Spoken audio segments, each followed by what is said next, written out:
Muy buenas, ¿cómo estás? Perdona. Sí, estaban muy buenos. Es que luego los estuvimos comiendo un par de días porque nos sobró mogollón. Tenía razón, era mogollón.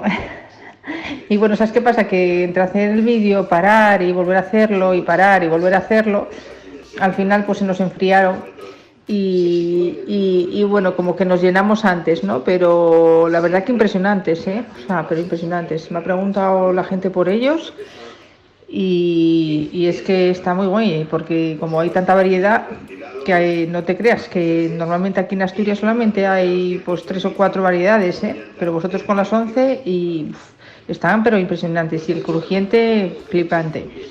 No, muy guay, muy guay. ¿Y sabes lo que hicimos? Los metimos al horno al día siguiente, lo que sobró, lo metimos al horno y quedó muy crujiente la base. Y no quedó la carne seca para nada ni nada. Y se nota que es calidad, ¿eh?